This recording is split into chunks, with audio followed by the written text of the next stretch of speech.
Salut à toi cher lecteur et bienvenue pour ce 7ème épisode de Warp Zone, l'émission de jeuxvideo.fr. Tiens Bob, dans les commentaires de la semaine dernière, il y a un certain Dugs, qui m'en met plein la tronche, mais ça j'ai l'habitude. Par contre, il me dit que ton montage est primaire. Ça te fout pas la rage? Primaire, carrément. Ouais, primaire, carrément. Il a été banni ce salopard, j'espère. Je suis pas sûr, non. Enfin, en tout cas, merci tout particulièrement à Marc Dabo, JC Vandamme, Cluc, Mich80, The Best of the Best, L'Arme de Loup, Crimac, Lex, Digital Morgan, et tous ceux qui débattent dans les commentaires. On vous suit chaque semaine. Une fois encore, l'information de cette semaine s'est échappée des pages du magazine américain Game Informer, puisqu'il s'agit des premiers détails concernant Modern Warfare 2. Sans nous abreuver de révélations fracassantes, nos confrères ont tout de même eu droit à quelques confidences au sujet du contexte choisi par Infinity Ward. Et quelle ne fut pas notre surprise en découvrant que l'ex-URSS serait le théâtre des événements de cette suite. Décidément, chez Infinity Ward, on semble cultiver l'héritage de Grant Collier, l'ancien responsable du studio. Souvenez-vous, Grant Collier, c'est quand même le gars qui a osé nous baver ça en interview pour justifier le choix du Moyen-Orient dans Call of Duty 4.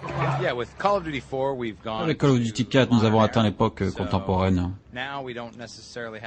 Nous n'avons plus nécessairement de nazis dans le jeu. Mais comme tout le monde aime bien leur tirer dessus, nous avons dû trouver des méchants si mal perçus qu'eux. Tiens, excellent doublage, Bob. Merci. Bref, une fois de plus, il y a fort à parier qu'aucun cliché ne nous soit épargné. Nostalgie du régime communiste, vodka, accent prononcé, physique de méchant et gros chapka devraient être au rendez-vous. Et après, c'est avec des exemples comme ça qu'on vient nous dire que le jeu vidéo est devenu mature. La bonne blague.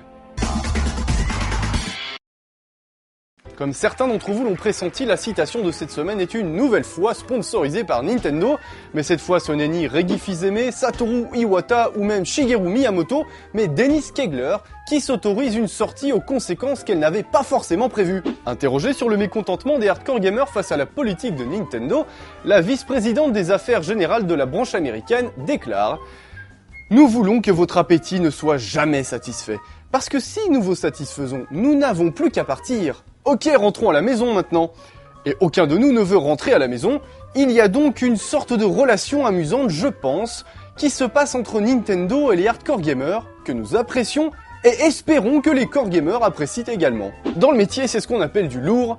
Il y aurait un masochisme latent chez tout gamer attaché à Nintendo, une sorte de relation de je t'aime moi non plus entre la firme et ses vieux fidèles. On retiendra surtout de cette sortie la pirouette un peu casse-gueule de Denis pour tenter de rationaliser ce qui n'est finalement qu'un dommage collatéral de la nouvelle politique de Nintendo. Quant aux hardcore gamers, on les imagine très bien s'auto-flageller tout nus avec une Wiimote sans protection, les coquins. Et comme le dirait Hooper, t'aimes ça mon salaud. Cette semaine, l'insolite nous vient du WiiWare japonais, puisqu'il s'agit d'une bande-annonce pour l'inclassable, l'inénarrable, que dis-je, l'improbable Muscle Koshinkyoku, ou en anglais Muscle March. Un titre gay-friendly venu de l'arcade dans lequel des culturistes fringués par Jean-Paul Gaultier poursuivent un footballeur américain. La puissance de ce dernier lui permet de traverser les murs, et nos bodybuilders devront donc adopter la pose correspondante à l'empreinte laissée par le footballeur. Un titre à l'humour 100% japonais qui rappellera d'ailleurs certains shows télévisés. On vous les juger.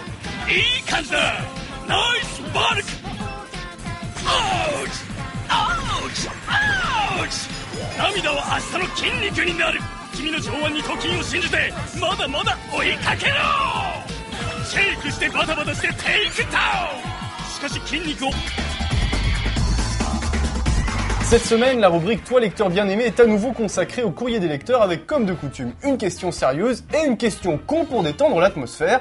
D'ailleurs Gérard, c'est parti avec la question sérieuse. Salut Virgile, salut Bob, donc il y a Sicarius qui aimerait savoir en quelle année est paru le premier jeu vidéo, s'il te plaît Virgile.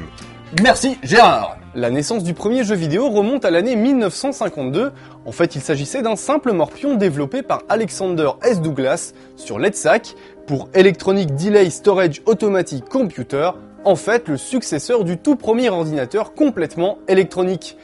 Mais comme un certain Space War, il ne s'agissait pas d'un titre destiné au public, pour cela il faudra attendre 1972 et la sortie de Pong de Nolan Bushnell. Allez, on enchaîne avec la question con, mon cher Gérard. Merci Virgile, et Ping, il a été créé quand Virgile? D'accord, excuse-moi. Donc là, il y a AKH qui aimerait savoir à quand une fille dans la rédaction de jeuxvideo.fr. Alors ça, c'est une bonne...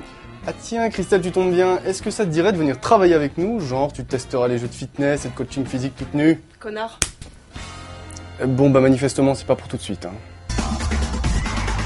La rubrique séquence culte ne se limite pas à célébrer les performances de certains joueurs talentueux, mais a également vocation à vous faire découvrir ou redécouvrir certains moments forts de quelques titres cultes, dont acte. Cette semaine, nous démarrons notre tour d'horizon des séquences belles à vous en coller des frissons avec l'introduction de Chrono Cross. Ah, Chrono Cross, quel nom de con. Gérard, tu peux calmer Bob, s'il te plaît? Oh non, pas cette fois-là. Non.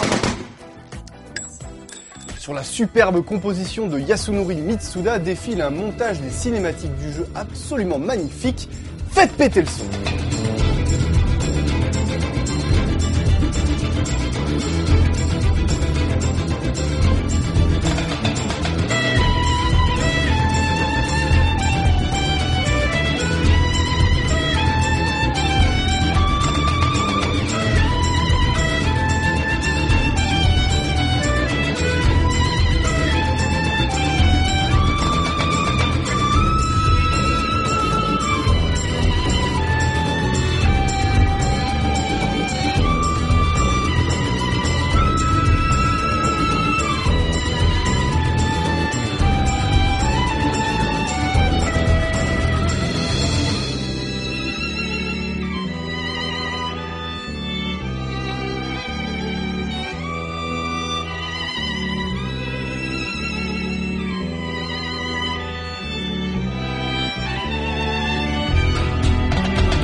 C'est sur ce moment intense que s'achève ce 7e épisode de Warzone.